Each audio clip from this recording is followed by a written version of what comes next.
So what time did you go to Miss Baines's house? About 9 o'clock. I'm not absolutely sure of the time.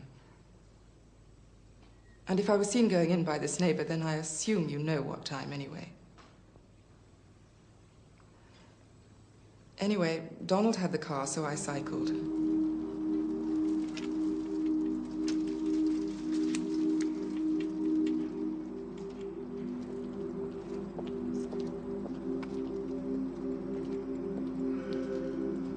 There was a light from the upstairs window, but when I got to the front door, I noticed it was already open. So I went in.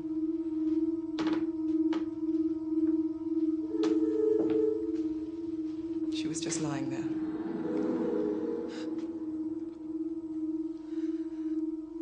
Why did you go? I don't know, really. I wanted to confront her, I suppose. About? Donald. I thought she was blackmailing him. I don't mean money, I mean... There was obviously something going on.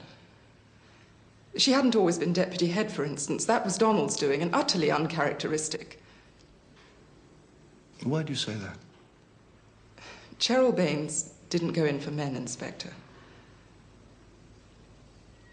With the Donalds of this world, women like that don't fare very well.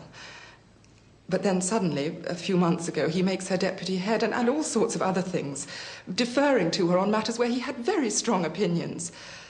I don't know. I wanted to know what was going on. I had some thoughts, of course. Which were? I had a terrible fear that he was having an affair with Valerie Craven.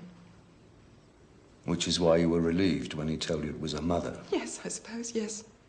Probably. Relieved, I don't know.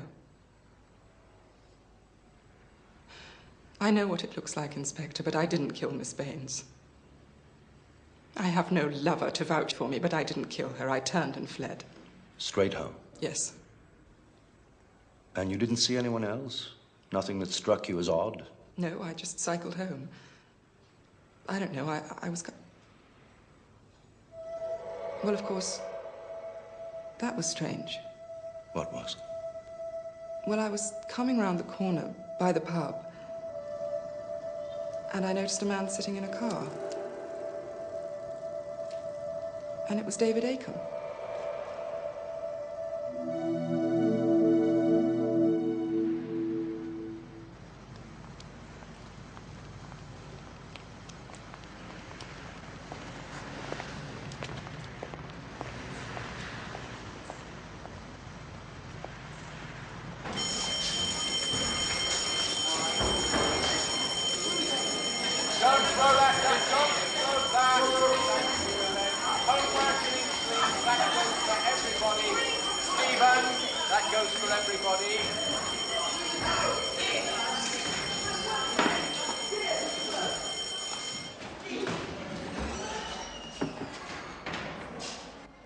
Inspector. Got a minute? A minute? Yes, sure. But I'm on my way to another lesson. You'll have to walk with me if that's okay. You know about Cheryl Baines? Yes. I saw it on the news. Terrible. It's incredible. I saw it on the news last night. We're treating her death as murder. You're joking. No joke. I can't believe it. Where were you on Tuesday evening? I was in Oxford. Well, you know that. You rang my home. I'm going to have to ask you to come to the station with me. But I can't. I'm teaching, I said. I can't just walk out of the school. Why can't you ask me these questions here, now? You know. Wait outside, you lot. Come on.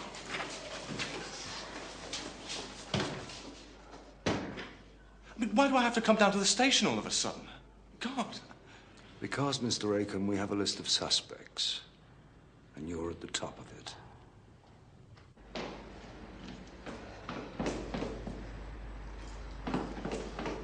Oh, Mr. Maguire. Sergeant Lewis. Now what? Come on, now what have I done? If I could just have a brief word. No. No way. I want a lawyer. Why is that now, sir? Because you're on my case, you bastards, from morning till...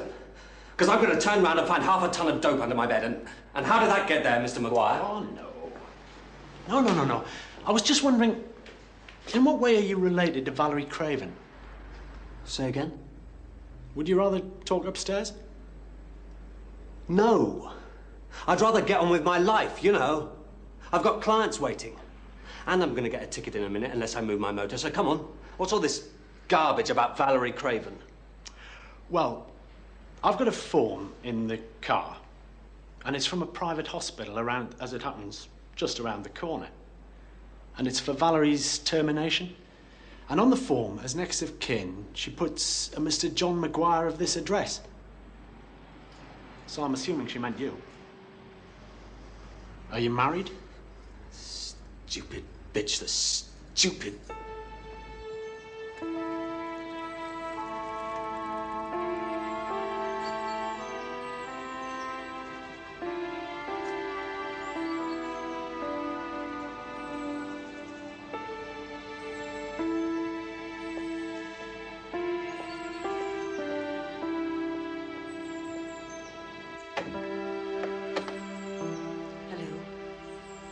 I'm sorry, but I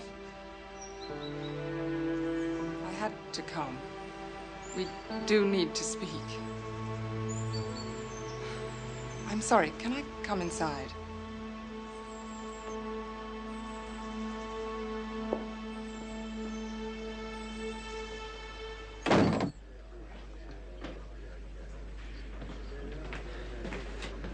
That's it. Lewis, what's yours? No, I'm fine. So tell me. And don't look at me like that, Lewis. I'm thinking, and when I'm thinking, I get thirsty, so just... Right. Maguire. Oh, Mr. Maguire. Actually, I think I will just have a half. Half, please. Bitter. Thank God for that.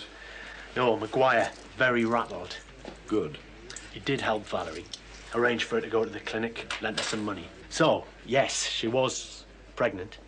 And yes, she did stop with him for a couple of nights afterwards. But no, he wasn't the father. And no, she didn't tell him who was. Cheers. Said he hasn't seen or heard of her since. Well, he would, wouldn't he? Why did he lend her the money? He's not the charitable type, is he? Oh, no. I think, and I'm guessing here, but I got out my diary, and by my reckoning, she wouldn't quite have been 16 when she and Maguire were, you know. You know. You're such a prude, Lewis. Anyway, that's my guess. And why, if Maguire isn't the father, despite the, you know, why didn't the real father help her organize all this? Maguire didn't know, he says. But apparently, and this is Maguire's guess, he was under the impression that she thought that the real father wouldn't be too keen on her having a... Well, that was his impression. When it comes to biology, it's a foreign language to you, isn't it? Anyway... Lewis, are you a Catholic? No, sir. Just the usual, you know? Oh, the usual. Right. Hey, but what about Acom? Oh, I don't know. Catholic, you mean? No, sir, I meant, what's happening? Did you see him? Yes, oh yes.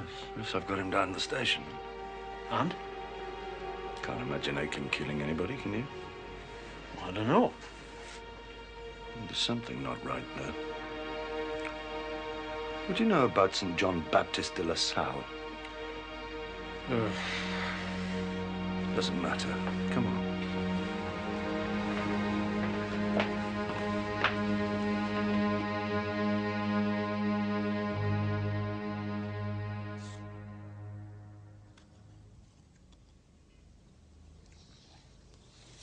You see, I think it might well have been an accident, or perhaps not so much an accident as a tussle. Do you know what I mean? A tussle at the top of the stairs. Struggle. An argument about something. An outburst. Temper. And then, without meaning to, without premeditation, the man, or the woman, whoever it was, suddenly has a dead body at the bottom of the stairs. Yes. Maybe. I don't know. Maybe. Oh, God. Yes. You come to Oxford for the evening, for the first time, you say, since you stopped teaching at Homewood. Although why you stopped, we don't know. It's a nice posh school. Good money. Principles, you said to me, wasn't it? On principle. Yes, and then one night, you come here, and the next thing we know, a teacher from the school is dead. And who is seen around the corner? You, David. So, tell us. I don't know. I don't know what to say. Well, you have a think, eh? Why don't you have just a little think on your own, okay? Okay. Thanks.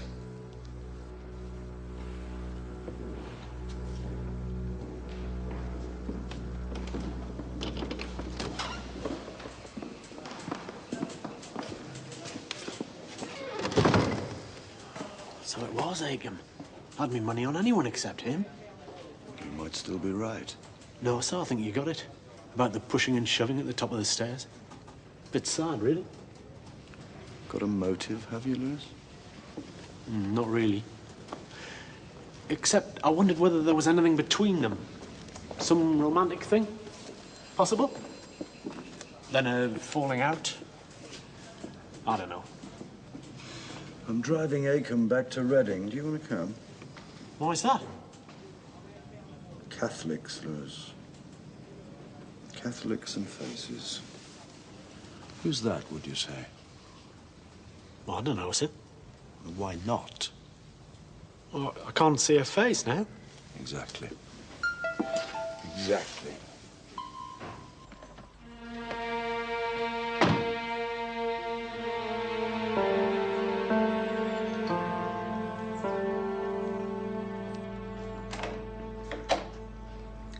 Right.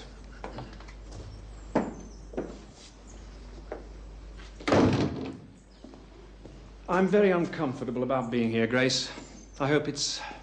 You hope it's what? I don't want you to tell me you've had a dream or whatever it was last time. I don't know.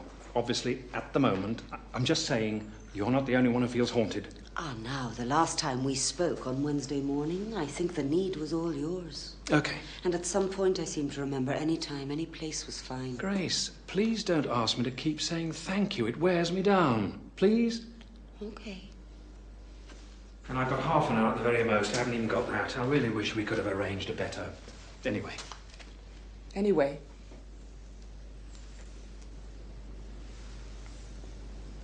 Hello, Donald. I'm happy you're catching a train. No, I brought you here. I'll take you home. But I'd prefer it, really. Besides, there are things we need to talk about with your wife. I don't know which of you instigated this, but I have to say it can only be hurtful, can't it? It can only possibly be hurtful. Did you know that Grace and I have never had a conversation by ourselves before? Just the two of us. Really? Yes.